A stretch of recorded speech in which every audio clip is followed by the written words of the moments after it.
Hello, esteemed viewers. Welcome to another episode of the Niger Development Podcast Show. In this episode, we shall be discussing a topic we've discussed before: how Nigeria's unemployed youth can get themselves busy after COVID-19. How can Nigeria's unemployed youth create jobs for themselves after the COVID-19 pandemic? In the first episode, we looked at the key factors causing youth unemployment in Nigeria. And we found out that Nigeria, again, is the country with the highest rate of youth unemployment in Africa, even higher than Libya.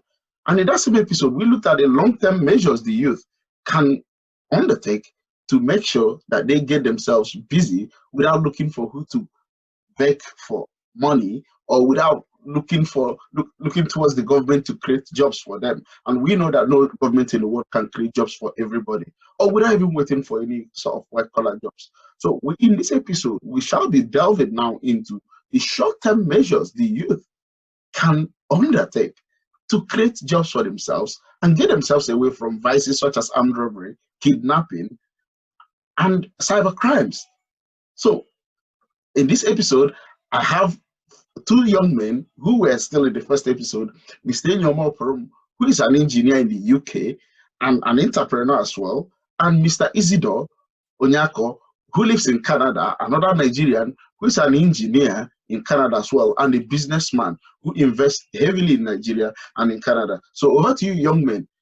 What do you think are the specific things the Nigerian youth can get themselves engaged in and create jobs for themselves? Thank you. The short-term areas that you can easily start with. I mentioned agriculture, and the reason why I mentioned that is it's one of those sectors, and that whatever you put on the ground and produce, people will buy it to eat. Because at the moment, with the whole virus going on, nobody's talking about buying clothes anymore. People are not talking about buying new cars because people are not really moving anywhere. So the whole thing, everything now, the main concern is, can I have basic food on my table? So I'm looking at those cohorts of youths that probably have no basic skills to start with. So the easiest area to start with, if I don't have any basic skill, is to go back to the ground. Okay, can I increase the yield in a particular land? If I can increase that yield, let's say, for instance, I'll take just a normal fruit, say soya beans, for instance. If I plant soya beans here, okay, can I increase that yield? If I'm able to increase the yield, okay, can I take it to the next level? Can I add value to it? Can I process it? Okay, so from producing, from harvesting to processing, yeah, and to selling it into a market, or finding somebody that will buy it in bulk. That's you, without any basic skill, producing and being productive. Okay, I talked about telecoms. Why did I mention that? Because in Nigeria, just to be specific with Nigeria, there are, people don't have that disposable income to change phones the way we do here, or change a contract the way we do here. Most people want to repair a phone if it's faulty. So most, a basic youth with no basic skill, perhaps might not have the access to learn how to code and all that.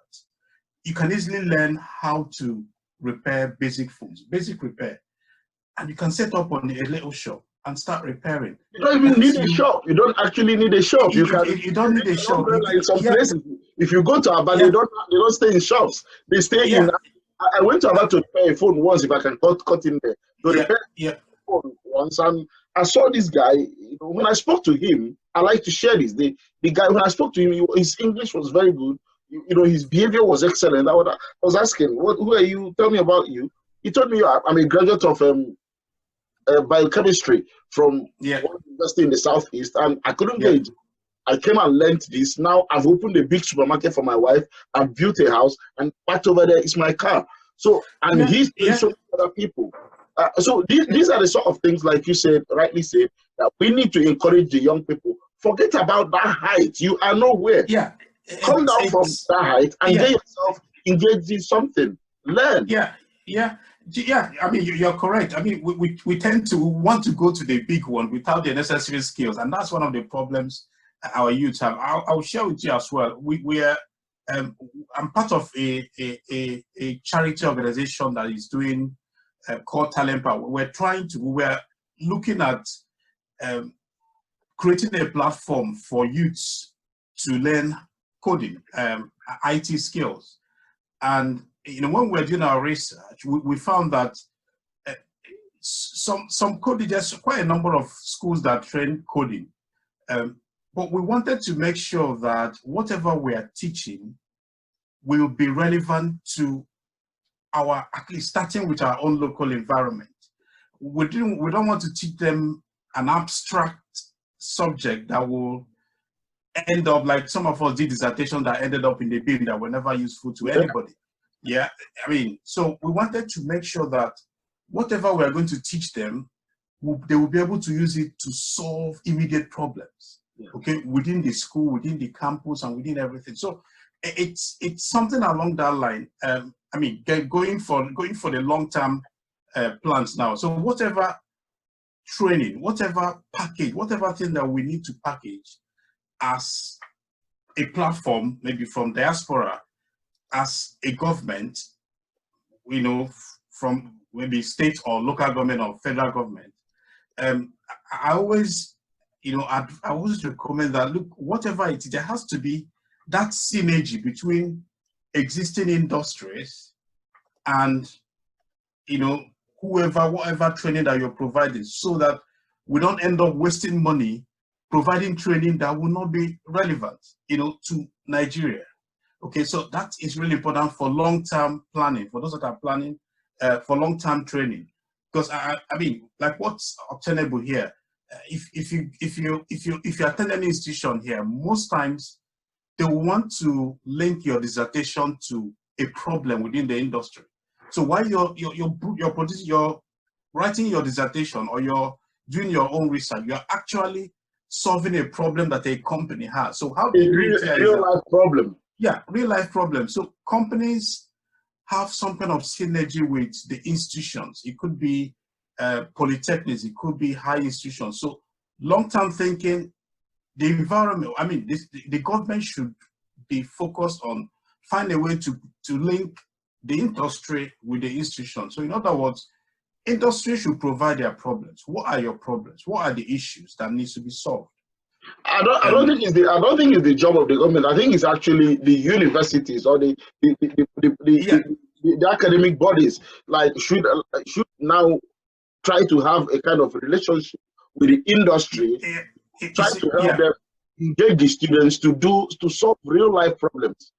So the problem is the way it is now. If you just leave it for the universities or the institutions to seek out the industry, it will not happen, and it has not happened.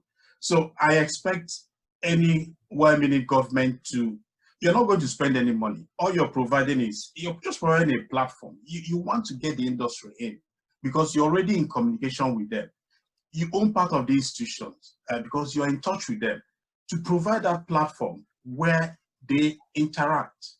Okay, in Nigeria, everything in Nigeria needs to be, there has to be some kind of a push to get things done. Unlike here, where things naturally get done. But Sorry, can I continue because I think we're running out of time now. It is though. As an entrepreneur yourself, with real life examples, what real examples? Because I want, we are talking about Nigeria here. We don't want to be implicit. We need to be explicit in solutions we are providing. So what specific areas now would you encourage our youth to get themselves in and get themselves immediately after COVID-19 so that they can start earning some exchange, some currency for themselves and stop all these crimes and wasting their time on social media, doing things that are not productive to them? How do they get themselves busy and productive and adding value? Okay, so our young people, we need to now start understanding service orientation and contracts. That's very important. That's such a big gap. What our young people call jobs or businesses back home, they are just gigs over here. What they are basing their existence on, right? On they are not even businesses that you can present to a bank and get a loan. They are not even businesses they can say, okay, they want to give you this appointment, tell us about yourself. That's why we see most times when they want to go travel or go for embassy, they start faking documents. They never understood that you could just register a company, and just be, be having the needs of that company. And from there, every good job you do counts, to your reference to who you are in the industry. Just like that, over time, you become, a big person in the industry. Okay, so service orientation is important. I hate whenever I ask people, could you break that down, please? Yeah, I'm getting there. So, yeah. For instance, like tailors, right? Okay, brilliant. Yeah. Like tailors, they say, "Oh, I can make clothes." Why are you going? You can make clothes, but at the same time, you can package that business in such a way that you don't have to be going out and telling people you are making clothes. You can secure contracts for clothes, like for schools, right? For companies, right? Things that can give you income. They call it guaranteed income. Like every month, they will require this minimum amount. Our young people need to start understanding that those needs are out there in the industry.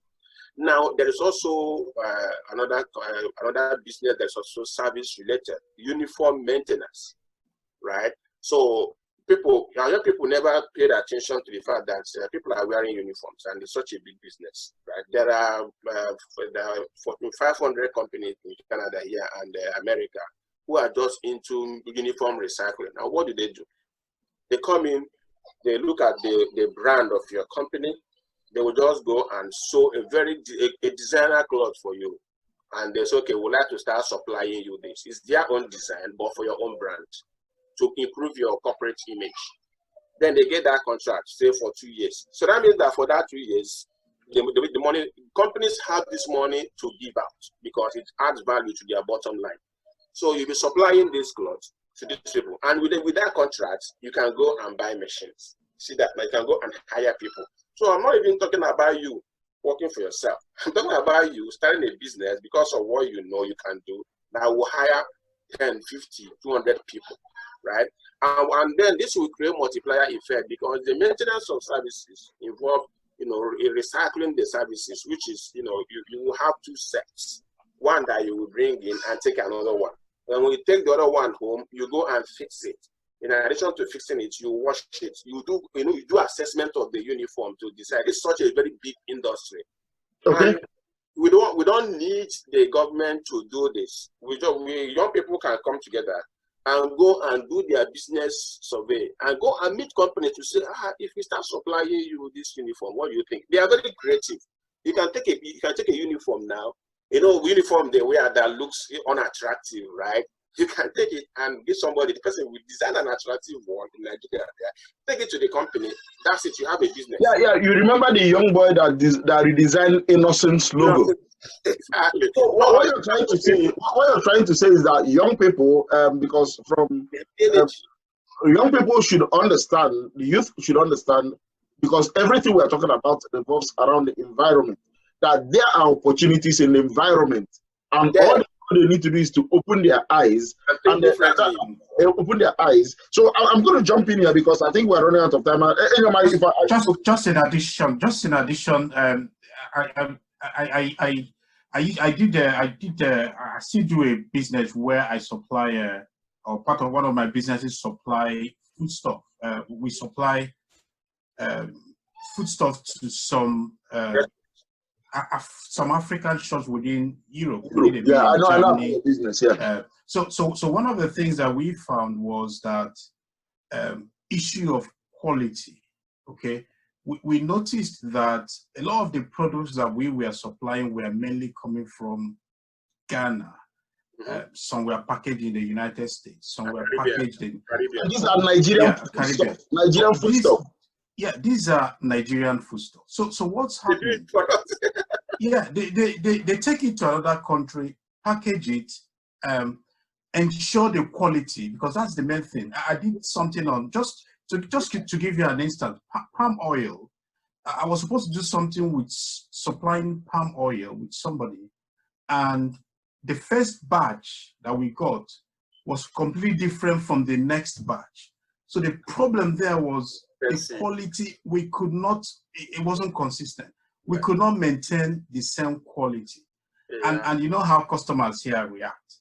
They see a particular product, they test it today, they like it. Tomorrow, if it doesn't test the same, they won't want to patronize it. So it's an area that if a youth can come up and say, okay, I know this product, I can export it. So we're not just exporting it, we are making sure that we're exporting top quality product. Consistency and quality, yeah. It's a consistent quality. Quality control. If anybody, it's something that if anybody can just come up and say, this product, the quality must be consistent. I must make sure quality assurance must be top notch. That is something that. Let's say the value of the product is like 1,000 naira. Yeah.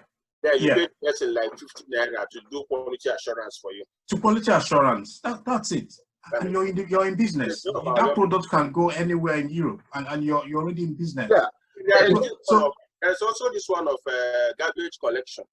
So every time I see young people on social media shouting at local government chairman and governors that the street is dirty, and I'm just wondering, there is money to clean the street. They're there, and people have been given the jobs to do. They don't have capacity.